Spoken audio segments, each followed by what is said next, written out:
In today's episode, we're looking at the 5 most terrifying animal attacks at national parks, from a wildlife photographer who got too close to a pride, to a marine researcher whose solo dive attracted the ocean's deadliest predator. But first, we start in India's Sundarbans, where one family's exploration turned fatal. It was July 15, 2016, when the Holt family arrived at the Sundarbans Tiger Reserve in West Bengal, India. The vast mangrove wilderness stretched endlessly before them, a maze of waterways and dense vegetation where the Ganges River meets the Bay of Bengal. Ancient trees rose from murky waters, their twisted roots creating natural bridges between land and sea. The air hung thick with humidity and the constant buzz of insects, while the calls of exotic birds echoed through the canopy above. Zachary Holt, a 42-year-old marine biologist from Seattle, had planned this trip as both a family vacation and a research opportunity. His wife Sarah, 38, and twin daughters Emma and Lily, both 12, accompanied him on what he promised would be an educational adventure. Zachary's reputation for methodical research was matched only by his overconfidence when dealing with wildlife. He had spent months studying the Sundarbans ecosystem from his laboratory, convinced that his academic knowledge would keep his family safe in one of the world's most dangerous wilderness areas. The local guides had issued stern warnings about venturing onto the forest trails during evening hours, explaining that this was prime hunting time for the reserve's apex predator. Recent tiger sightings had been reported along the very boardwalk the family planned to explore. Zachary dismissed these concerns with a wave of his hand, insisting that his expertise in animal behavior made such precautions unnecessary. The guides exchanged worried glances, but reluctantly agreed to escort the American family to the mangrove observation platform. The Bengal tiger represents the ultimate predator of the Sundarbans, with males weighing up to 500 pounds and possessing bite forces exceeding 1,000 pounds per square inch. These magnificent cats have adapted perfectly to the mangrove environment, becoming exceptional swimmers and ambush hunters. Unlike their mainland cousins, Sundarbans tigers have developed an unusual tolerance for saltwater and frequently hunt in tidal areas. Their striped coats provide perfect camouflage among the dappled shadows of the mangrove forest, making them nearly invisible until the moment they strike. At 6:30 p.m., the family disembarked onto a wooden observation platform that extended into the mangrove forest. The structure creaked under their weight as they walked along the narrow boardwalk. Zachary immediately became fascinated by the complex root systems visible below, pulling out his camera and sample collection kit. Against the guide's explicit advice, he ventured 100 meters ahead of his family, drawn by what appeared to be an unusual formation of aerial roots. The 400-pound male tiger had been motionless in the dense vegetation for over an hour, positioned just 20 feet from the boardwalk. Its amber eyes tracked every movement as the humans approached, muscles coiled like springs beneath its powerful frame. The cat had learned to associate the wooden walkways with easy prey, having successfully hunted here before. Zachary crouched beside the wooden railing, completely absorbed in photographing the intricate root patterns below. His fatal mistake was remaining stationary for an extended period, presenting himself as a vulnerable target. At 6:45 p.m., the tiger launched its attack with explosive force, covering the distance in 2 massive bounds that sent vibrations through the wooden platform. The tiger's front paws struck Zachary's back with devastating impact, driving him face first into the wooden planks with a sickening crack. Before he could react, the predator's massive jaws clamped down on the back of his neck. The 4-inch canine teeth penetrated his cervical vertebrae with surgical precision, severing his spinal cord instantly and causing immediate paralysis from the neck down. The crushing bite force compressed his trachea and punctured his carotid artery, sending blood streaming across the wooden boards. Zachary's body went completely limp as the tiger maintained its death grip, the powerful jaw muscles contracting rhythmically. Within 90 seconds, massive blood loss and asphyxiation claimed his life. The tiger dragged Zachary's lifeless body off the boardwalk into the impenetrable mangrove thicket below, disappearing into the shadows as quickly as it had appeared. His family's screams echoed across the water, but the predator was already deep in the forest with its prey. Park rangers launched an immediate search operation, but the dense mangrove terrain made recovery efforts extremely difficult. They discovered scattered clothing and equipment 200 meters into the jungle the following day, confirming the worst fears of Zachary's devastated family. The incident prompted a comprehensive review of safety protocols at the reserve, with authorities implementing stricter guidelines for tourist access to remote areas. Zachary Holt's story showed how overconfidence proves fatal in tiger territory. For Colleen Mercer, it wasn't mangroves but Kruger's savanna, where lions would test her limits. It was September 3, 2017, when Colleen Mercer arrived at Kruger National Park in South Africa. The vast savanna stretched endlessly under the blazing African sun, dotted with ancient baobab trees and thorny acacia groves. Golden grasslands rippled in the afternoon breeze while distant mountains created a dramatic backdrop against the cloudless sky. The dry season had transformed the landscape into a photographer's paradise, with wildlife congregating around the few remaining water sources. Colleen, a 29-year-old freelance wildlife photographer from Denver, had traveled alone to capture the perfect lion pride photographs for her National Geographic submission. Her ambitious nature and willingness to take risks had earned her recognition in photography circles, but also a reputation for pushing safety boundaries. She had spent weeks planning this trip, studying lion behavior patterns, and identifying prime locations within the park. Her goal was simple: capture award-winning images that would establish her career among the world's elite wildlife photographers. The park rangers had briefed all visitors about recent lion activity in the area, emphasizing the strict regulations about maintaining safe distances from predators. Vehicle exits were strictly prohibited in predator zones, and minimum distances of 100 meters were mandatory when observing big cats. Colleen listened politely to these warnings, but privately considered them overly cautious restrictions that would prevent her from getting the dramatic close-up shots she needed. The African lion represents one of nature's most formidable predators, with males weighing up to 420 pounds and possessing incredible explosive power. These apex hunters can accelerate from 0 to 50 miles per hour in just a few seconds, covering vast distances with remarkable speed. Lions are ambush predators that rely on stealth and coordinated attacks, often using terrain features to conceal their approach. Their powerful jaws deliver crushing bite forces of up to 650 pounds per square inch, while their razor-sharp claws can inflict devastating wounds. At 4:20 p.m., Colleen parked her rental Jeep 100 meters from a pride of 7 lions resting beneath a cluster of acacia trees. She observed them through her telephoto lens for 20 minutes, capturing several shots of the drowsy lionesses and cubs. The afternoon light was perfect, but the angle from her vehicle position failed to provide the dramatic perspective she envisioned. The lions appeared completely relaxed, with several lionesses lying on their sides and cubs playing nearby. Unknown to Colleen, the pride's dominant male had positioned himself behind a large termite mound 40 feet to her left, invisible from her vantage point. The 420-pound male had been monitoring the vehicle since its arrival, his amber eyes tracking every movement. Lions possess exceptional situational awareness and can remain motionless for hours while assessing potential threats. Colleen made her fatal mistake at 4:47 p.m. when she exited her vehicle with camera equipment, violating park regulations and placing herself in extreme danger. She moved to within 30 feet of the resting pride, crouching behind her camera to capture ground-level shots. The lionesses remained motionless, appearing completely uninterested in her presence. The male lion launched his attack without warning, exploding from his concealed position with devastating force. He covered the 40-foot distance in 4 powerful bounds, his massive frame moving with surprising silence across the dry grass. Colleen remained focused on her camera viewfinder, completely unaware of the approaching predator until impact. The lion struck her from behind with tremendous force, his front paws slamming into her shoulders and driving her face first into the hard-packed earth. The impact shattered her camera and sent her equipment scattering across the ground. Before she could react, the male's massive jaws closed around the back of her skull with crushing pressure.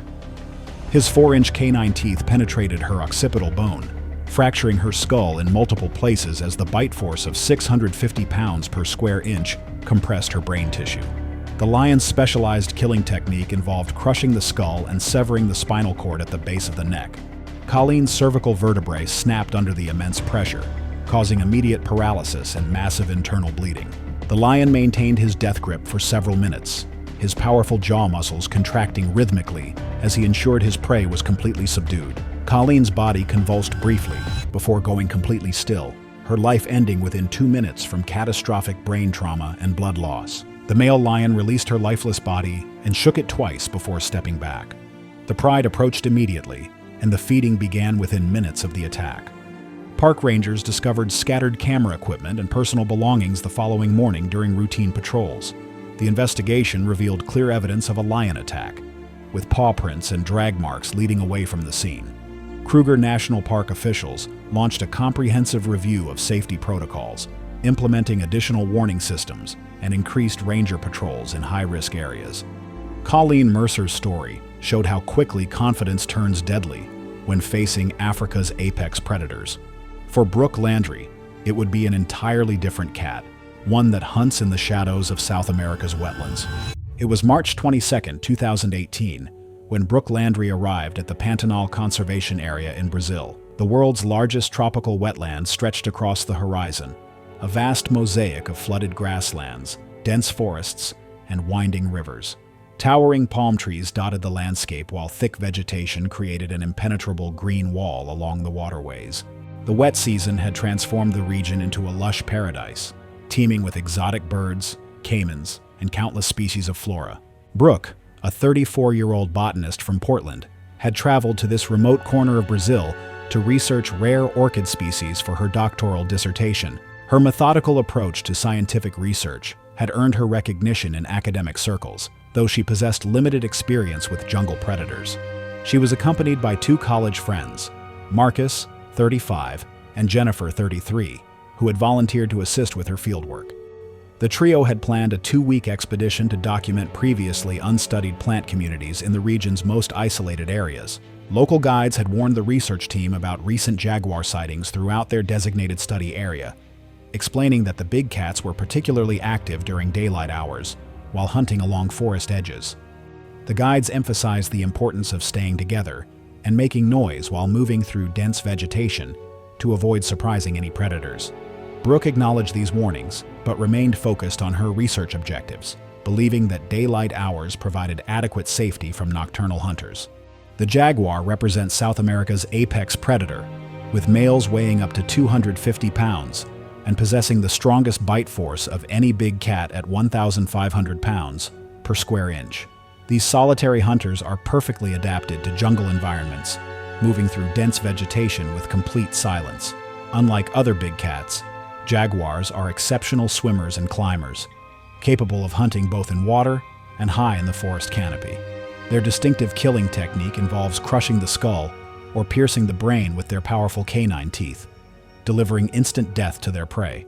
The research team entered the dense wetland terrain at 10:30 a.m., following a narrow animal trail toward reported orchid locations deep in the forest.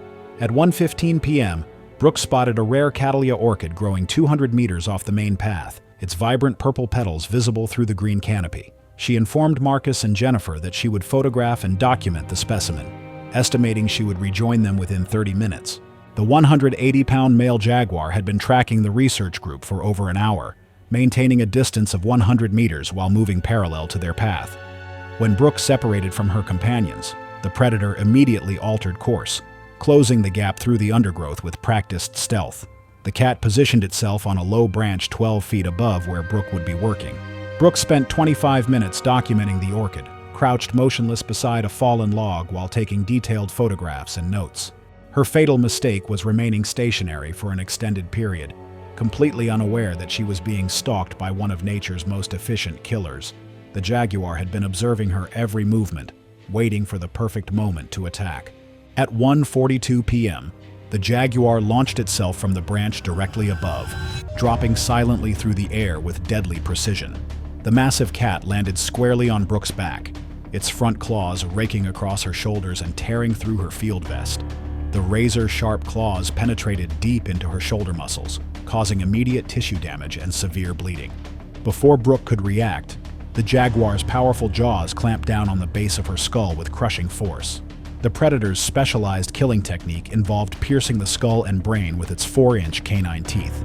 The bite force of 1,500 pounds per square inch easily penetrated her occipital bone. Brooke's cervical spine snapped under the immense pressure, causing instant paralysis from the neck down. The jaguar's teeth penetrated her brain tissue, causing massive trauma to her brainstem and cerebral cortex. The attack triggered immediate cardiac arrest and respiratory failure. Death occurred within 45 seconds from catastrophic brain injury and spinal cord severance. The jaguar maintained its grip for several minutes before releasing the body. Following typical behavior, the predator dragged Brooke's remains deeper into the dense vegetation, concealing them under fallen branches, approximately 50 meters from the attack site. Marcus and Jennifer became concerned when Brooke failed to return after 2 hours. They retraced the trail and began searching the area where she had last been seen. At 3:45 p.m., they discovered her scattered field equipment, leading them to her concealed body. The scene showed clear evidence of a jaguar attack, with distinctive paw prints and claw marks on nearby trees. Brazilian authorities launched an immediate investigation, with wildlife officials confirming that a large male jaguar was responsible for the attack. The incident prompted enhanced safety protocols for research teams working in jaguar habitat, including mandatory radio communication devices and armed guides for all expeditions. Brooke's death sent shockwaves through the international botanical research community, leading to the establishment of new safety standards for fieldwork in predator habitats. Brooke Landry's story revealed how quickly the jungle's apex predator can strike from above. For Spencer Carlisle, it wouldn't be a stealthy cat, but a massive omnivore that rules North America's wilderness. It was August 11, 2015, when Spencer Carlisle arrived at Glacier National Park in Montana. The rugged wilderness stretched across 1 million acres of pristine mountain terrain, where snow-capped peaks pierced the azure sky and ancient glaciers carved deep valleys through the landscape. Alpine meadows burst with wildflowers while crystal-clear streams cascaded down rocky slopes. Spencer, a 27-year-old outdoor adventure guide from Bozeman, Montana, had planned this weekend getaway as an anniversary celebration with his girlfriend Amanda, 25. His reputation as an experienced hiker was well established among local outdoor communities, though his overconfident attitude toward wildlife encounters had concerned friends and colleagues. Spencer possessed extensive knowledge of mountain terrain and survival techniques, but his tendency to take unnecessary risks often put himself and others in dangerous situations. He carried bear spray as required by park regulations, but kept it secured in his backpack rather than readily accessible. The couple had chosen to hike the challenging Grinnell Glacier Trail, known for its spectacular scenery and frequent wildlife sightings. Park rangers had briefed all visitors about recent grizzly bear activity throughout the area, emphasizing the importance of making noise while hiking and maintaining safe distances from any bears encountered. They specifically warned about a mother grizzly with 2 cubs that had been spotted in the alpine meadows. Spencer listened to these warnings but privately dismissed them as overly cautious. The grizzly bear represents North America's most formidable predator, with adult females weighing up to 400 pounds and males reaching 800 pounds. These massive omnivores possess incredible strength and can run at speeds of 35 miles per hour, easily outpacing any human. Mother grizzlies with cubs are particularly dangerous, as their protective instincts trigger aggressive behavior toward any perceived threat. Their powerful claws, measuring up to 4 inches long, can inflict devastating wounds, while their bite force exceeds 1,200 pounds per square inch. Spencer and Amanda reached the alpine meadow at 11:45 a.m. after a strenuous 3-hour climb. At 12:05 p.m., Spencer spotted 2 grizzly cubs foraging approximately 150 feet away, their brown fur glistening in the midday sun. Despite Amanda's immediate concerns, Spencer insisted on photographing them, convinced they were alone and posed no danger. He approached to within 75 feet of the cubs, pulling out his camera and adjusting settings for the perfect shot. The cubs appeared playful and harmless as they rolled in the grass and chased each other around scattered boulders. Spencer spent several minutes capturing images, completely focused on his photography. The 350-pound mother grizzly emerged from dense willows 200 feet uphill at 12:10 p.m., immediately identifying Spencer as a threat to her offspring. Her massive frame rose to full height as she assessed the situation, detecting the human's proximity to her cubs. The sow's protective instincts triggered an immediate defensive response. Spencer made his fatal mistake by positioning himself directly between the mother bear and her cubs, creating the most dangerous possible scenario. When the grizzly began her initial bluff charge, running 50 feet before stopping and rearing up on her hind legs, Spencer froze instead of backing away slowly. The bear dropped to all fours and launched her second charge with lethal intent, covering the remaining 150 feet at 25 miles per hour. Spencer turned and ran toward a nearby cliff face, hoping to climb to safety, but the bear's superior speed made escape impossible. She reached him as he attempted to scale a 12-foot rock wall. The grizzly's front paw struck Spencer's lower back with tremendous force, her 4-inch claws raking deep furrows through his spine and kidney area. The impact threw him against the rock face with bone-crushing force, fracturing multiple ribs and puncturing his left lung. Spencer fell backward onto the bear, who immediately bit down on his torso. The grizzly's massive jaws closed around Spencer's chest and abdomen, her teeth penetrating his ribcage and crushing his internal organs. She shook him violently from side to side, causing massive internal bleeding and organ damage. The bear's powerful bite force compressed his heart and lungs, while her claws continued raking across his body. Spencer's aorta ruptured under the immense pressure, leading to rapid blood loss and cardiovascular collapse. His punctured lung filled with blood, preventing oxygen from reaching his brain.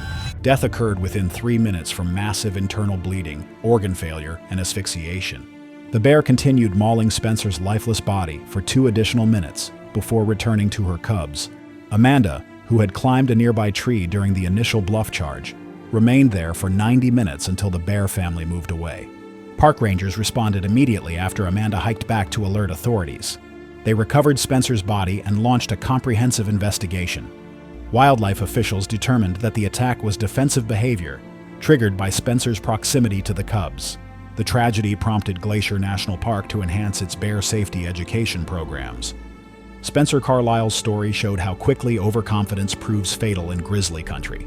For Jared Whitmore, it wouldn't be a land predator but an ocean apex hunter that would test his marine research skills.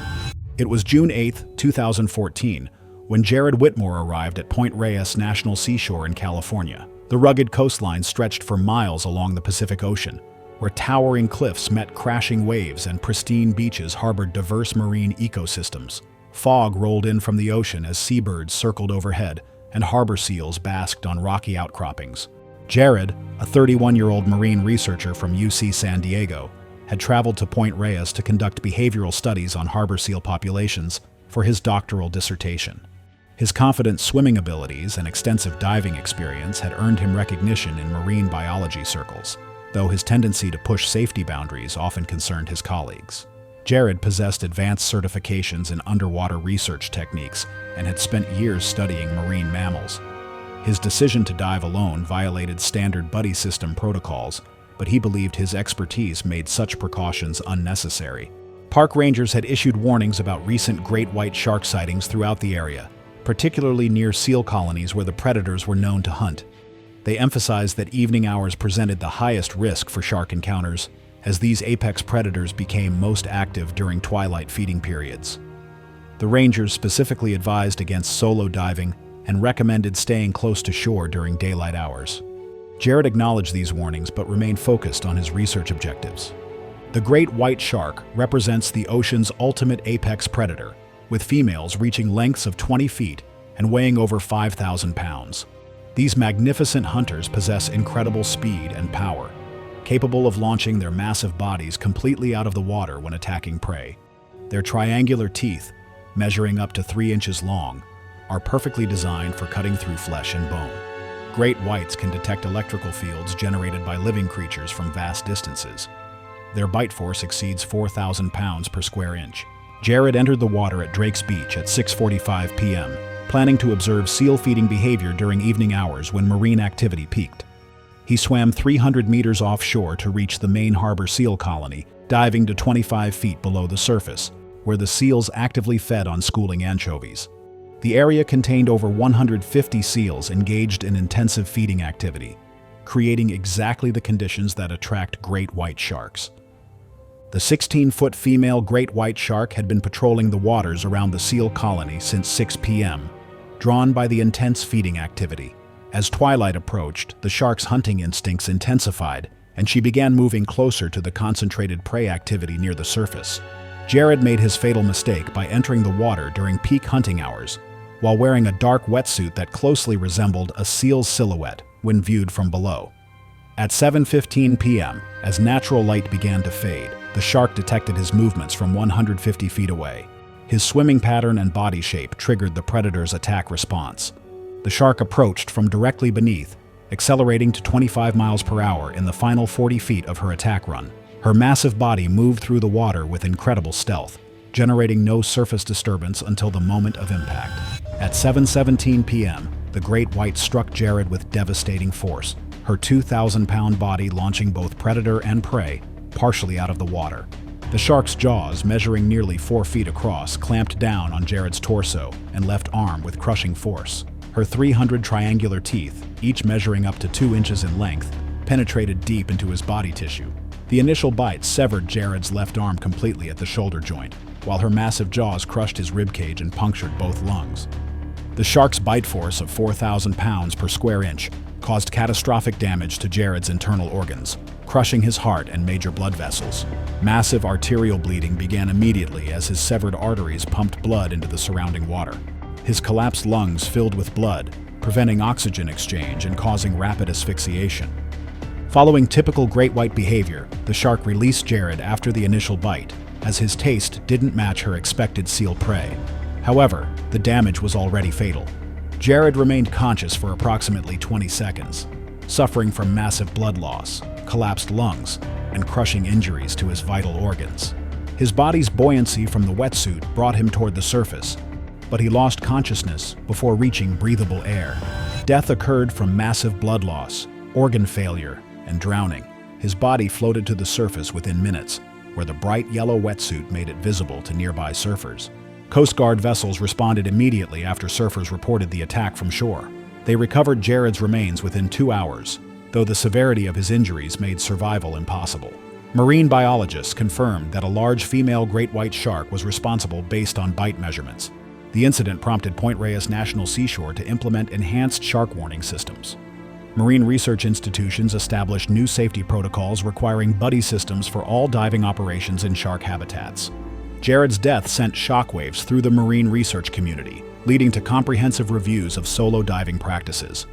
His story revealed how quickly the ocean's apex predator can strike from the depths. If these terrifying national park attacks left you wanting more deadly wildlife encounters, click the next video to see when nature's most dangerous predators turn parks into hunting grounds.